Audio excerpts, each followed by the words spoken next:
निश्चित रूप से गौहत्या बंद होनी चाहिए। न सिर्फ गौहत्या बंद होनी चाहिए बल्कि सब तरह की हत्याएं बंद होनी चाहिए। बकरा हत्या, मुर्गी हत्या, सुअर हत्या, भैंसा हत्या, सब हत्याएं बंद होनी चाहिए। जानवर जानवर समान है। अगर आप जानवर की भावना को समझने लगे हैं तो केवल एक जानवर की थोड़ी समझते हैं आप तो जानवर की भावना समझते हैं, उनके दर्द उनके कष्ट को समझते हैं। लेकिन आपका स्वार्थ आपको अंदर से पकड़े रखता है। जहां आपका स्वार्थ है वहां तो आप आवाज उठा देते हैं। जहां आपका स्वाद है या जिन लोगों का स्वार्थ है वहां आपकी आवाज दबी रहती है। तो आपको जानवर से प्रेम नहीं है, आपको अपने स्वार्थ से प्रेम है। तभी तो ऐसा होता है कि जो लोग कुत्तों से प्रेम करते हैं, बकरियों से प्रेम करते हैं और बिल्लियों से प्रेम करते हैं कि वो पेट लवर हैं, लेकिन मुर्गा भी खाते हैं, बकरा भी खाते हैं। अगर आप वास्तव में कुत्ते को पालते हैं, उससे प्रेम करते हैं, उसकी भावना को समझते हैं, तो आप बकरा कैसे खा सकते हैं? उसकी भावना नहीं समझते आप। इसका मतलब ये है कि आप भावना समझते ही नहीं, आप दर्द जानते ही नहीं।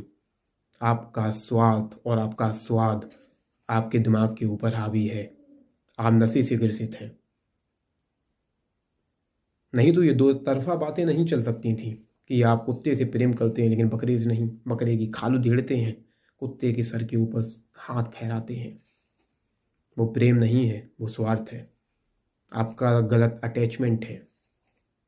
जिस दिन प्रेम विकसित होगा उस दिन आप जानवरों को समान देखना चालू कर देंगे। नकली पेट लवर बने घूम रहे हैं। और फिर दूसरी बात, गौ हत्या और भैंसी हत्याओं की अगर आप कारण देखेंगे और कारण की तह तक जाएंगे तो आपको पता लगेगा कि हम लोग ही उसके लिए जिम्मेदार हैं। We are responsible for that. Directly और indirectly it's a different thing, but we are responsible. ऊधम मचाने से कुछ नहीं होगा। तह तक जाकर मानव भावना को विकसित करना पड़ेगा। मानव भावना विकसित धर्म से हो सकती है, लेकिन जब धर्म दूषित हो रहा हो, दूषित हो चुका हो, तो मानव भावना विकसित नहीं हो सकती।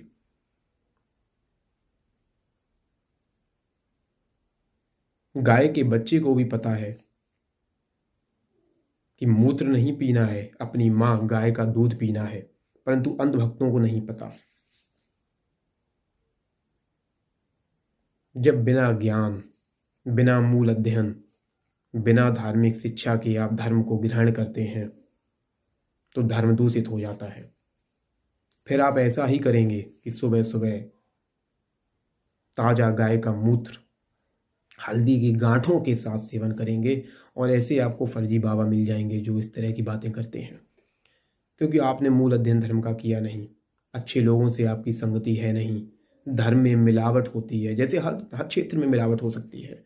नकली डॉक्टर हो सकते हैं, नकली पॉलिटिशियन हो सकते हैं, नकली लॉयर्स हो सकते हैं, इसलिए नकली धार्मिक गुरु भी होते हैं और उनका प्रचलन आज बहुत है, जो बिना शिक्षा के वहाँ विद्यमान हैं और आपके दिमाग को दूषित कर रहे हैं, आपको गोबर और मूत्र पीने पर मजबूर कर रहे हैं। आपने अपना कॉमन सेंस, अपनी सामान्य बुद्धि खो दी, आप नशे में हैं।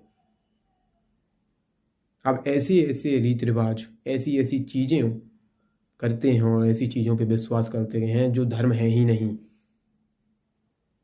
जो धर्म के नाम पर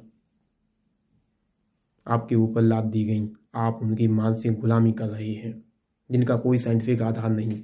आप वो बातें बड़े दृढ़ संकल्प के साथ मानते हैं, आपको लगता है आप धार्मिक हैं, बल्कि आप धर्म से दूर हो चुके हैं।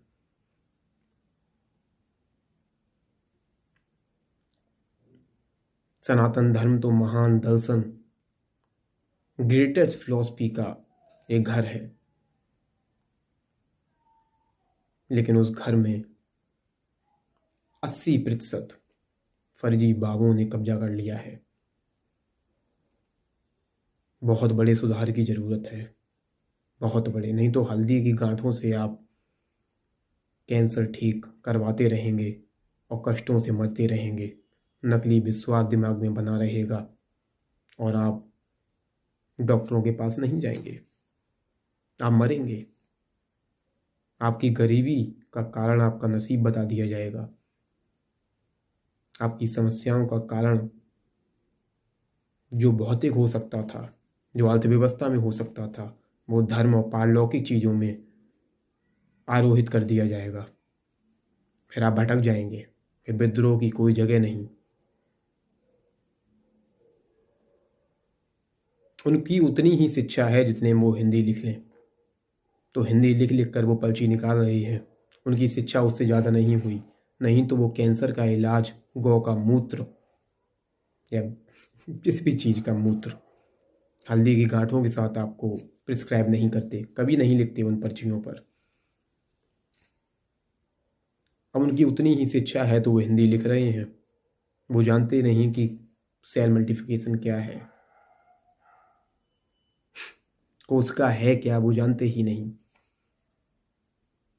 इम्यूनिटी सप्रेशन क्या होता है, उनको उस विषय का कुछ नहीं पता। अगर थोड़ी शिक्षा हुई होती तो वो जानते होते, लेकिन बस उतनी ही शिक्षा हुई है जितने वो हिंदी लिख पा रहे हैं और पर्चियाँ निकाल रहे हैं। उनसे कहो ना स्पेनिश में पर्ची निकालें, उनसे कहो ना इंग्लिश में पर्ची निकालें, उनसे कहो इटालियन में निकालें, उनसे कहो कोरियन में निकालें, नहीं निकाल पाएंगे। उनकी शिक्षा ही उतनी हुई है। आपको लगता है वो पारलौकिक है, कोई पारलौकिक नहीं है। मानव पारलौकिक हो ही नहीं सकता। मानव की शुद्धता पारलौकिक हो सकती है, मानव की क्षमताएं पारलौकिक नहीं है।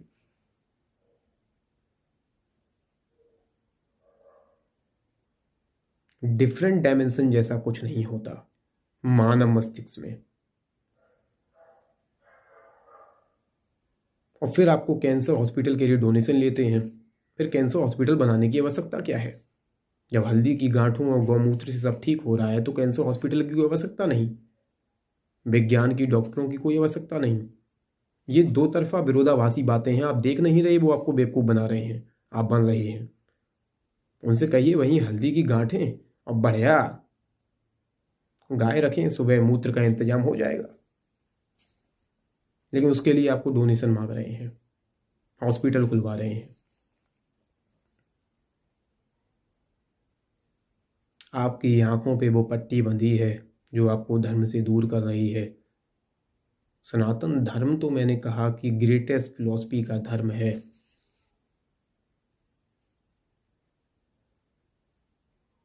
उसके विचार पूरे दुनिया को आंदोलित कर सकते हैं।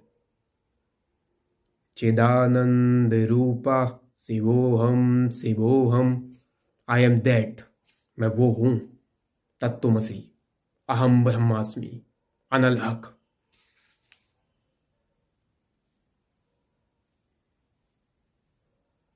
धर्म की झूठी परत ऊपर चढ़ा दी गई है।